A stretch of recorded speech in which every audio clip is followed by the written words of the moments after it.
Hello everyone, I'm here with Eevee today and we're going to read How Flowers Grow for Kitty Cat Storytime today. I figured it was a great time for reading a book about flowers because we're going to be learning about that this week. This is a non-fiction book, so we're going to learn some facts. You see the table of contents here with a whole bunch of information about what we're going to learn and what pages it's going to be on. Lots of flowers. There are thousands of different kinds of flowers all over the world. These amazing flowers are passion flowers.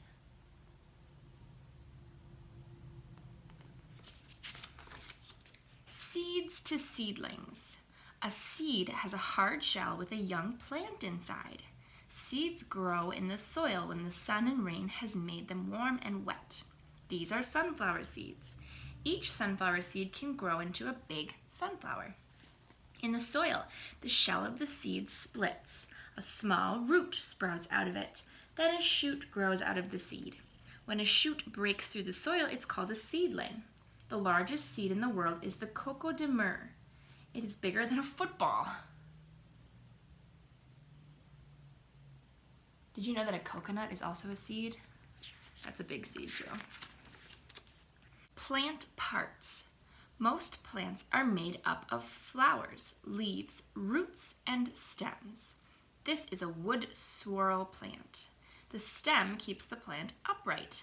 Leaves and flowers grow on the stems. Plants make their food in the green leaves.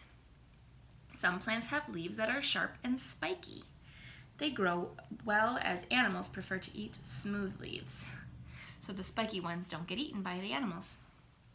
Lots of things you eat are plant parts. Broccoli is a bunch of flowers, and carrots are a kind of root. Underground, the roots soak up water from the soil. They hold the plant in place too. So all of the parts of a plant have a purpose. Making food. Plants need food to grow. They use the sunlight and air and water to make their food. The leaves soak up the air and sunlight. Then the leaves suck up the rainwater in the stem from the roots. And the water, sunlight, and air make food in the leaves. Some plants store their food in bulbs, which are made of layers of special leaves. So there's some examples here. They have the hyacinth, the tulip, the bluebell, and the amaryllis. Onions are a type of bulb. If you cut one in half, you can see its layers. So they get their food from the sun, which soaks into the leaves, and then the air that they can breathe up in their leaves, and then the water would soak into the soil and soak up through the roots and the stem. And then some get their food from their bulbs. Buds to flowers. When a seedling has grown into a strong plant, it's ready to grow flowers. Baby flowers are called buds. The petals are tightly packed inside of a bud. Slowly, a bud begins to open. Its petals start to appear. The petals open into a flower. In the middle of a flower, there are long tubes called stamens.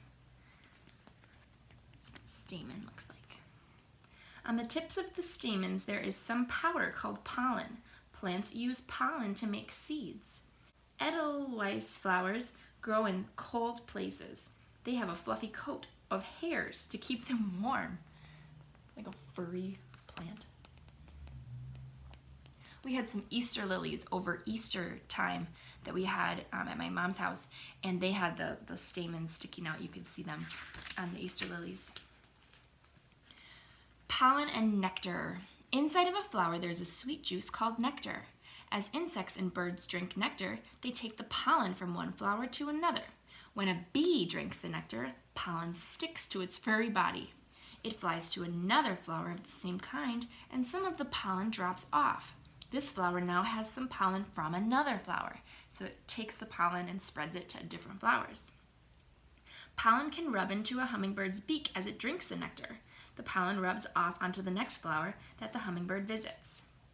Bees can collect nectar from over 1,000 flowers before they feel full.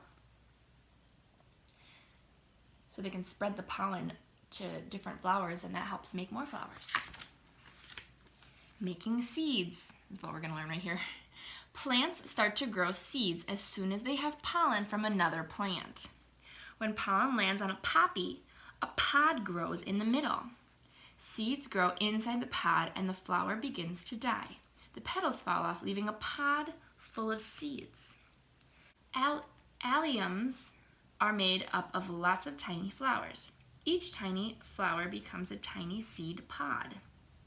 Chinese lantern seeds grow inside of a hollow case. Some caterpillars live in seed pods. When the caterpillar moves, the pods seem to jump.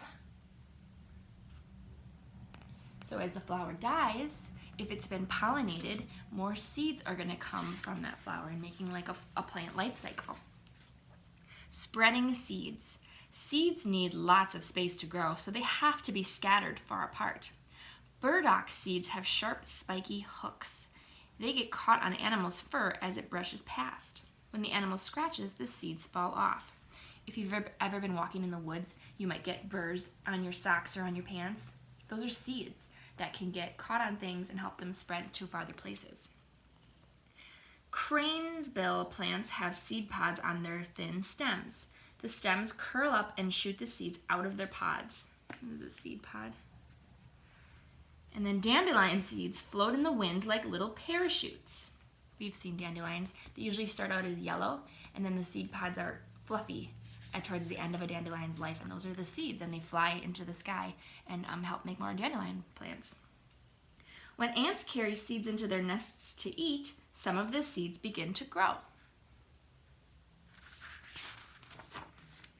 Juicy fruit. Some seeds grow inside fruit, berries, and nuts. These seeds are spread by birds and animals. When birds eat fruits and berries, they eat the seeds too. They fly away and the seeds are spread in their droppings. There are about 100 seeds inside of every blueberry. There's 100 seeds inside of every blueberry. Blueberries are tiny. They must be tiny little seeds. Chipmunks eat fruit and nuts. They take their food into their burrows and eat. The seeds are spread in their droppings as well. Squirrels often bury nuts in the ground to eat for later. Then they forget about them and the seed starts to grow. So during their hibernation, when they're trying to hide nuts for themselves, they forget where they put them. And that's how a tree sometimes grows. New plants. Some plants have special ways to make new plants. A shoot called a runner grows out sideways from a strawberry plant. When it touches the ground, it grows roots. A new plant starts from the roots and the runner rots away. A small new bulb grows on the side of a daffodil bulb. The new bulb grows bigger and the two bulbs split apart. Only 1 or 2 flowers grow from each daffodil bud. Rainforest flowers. Rainforests are warm, wet places. Trees block out sunlight so it's dark on the ground. The leaves of glory lilies hook into trees so they can grow up into the sunlight. Tank plants trap rainwater in their leaves. Frogs live in the pools of water. So these flowers can climb trees to be closer to the sunlight. And frogs can live in the little pools of water that's in those plants. A rafflesia bud grows on the ground. It grows as big as a cabbage. Its 5 red petals start to unfold. Rafflesia flowers are as big as the wheels of a truck and have no leaves or stems. They smell of rotting meat to attract flies, which spread their pollen. Gross. So a flower that smells like rotting food, it attracts the flies so that they can spread the pollen to make more of these. Hot deserts. Flowers even grow in the hot, dry deserts. Some desert plants don't grow while the soil is dry, but their seeds live in the ground. After rain, the seeds grow quickly into flowers. The flowers make seeds and then die. The new seeds will grow when it rains again. Old man cactus plants are covered in woolly hair to shade them from the sun. When it is dry, the leaves fall off of an octilio plant. New leaves will grow again after it has rained. Aloe plants store water inside of their thick, spiky leaves. People can grow aloe plants and cut their leaves off and use as that like cream you can put on a sunburn, that aloe gel, it comes from a plant. Water plants. Some plants grow in ponds and lakes. Many have roots which grow on the bottom of a lake. Some water plants have roots which float on the top of the water. A water lily's flowers float on the surface so that insects can reach their pollen. Water lilies have flat leaves with waxy surface. This helps them to float. They don't sink even when a frog sits on them. Most water plants don't grow in rivers because they would be washed away. If you've ever been to a lake, sometimes you see lily pads and then like a little lily flower. They're very, very pretty and they smell so nice. Killer plants. Some plants catch insects and turn them into juice, which they soak up. A fly lands in a Venus flytrap's spiky leaves. The trap shuts tight and the fly slowly rots inside. Sundew plants have sticky hairs which trap insects. Pincher plants have leaves which look like cups and are filled with water. There is some nectar on the rim. Ants crawl into the pitcher plant to look for more nectar. They slide into the water and drown. Then they rot. Monkeys like to pick pincher plants and drink the water inside. Interesting.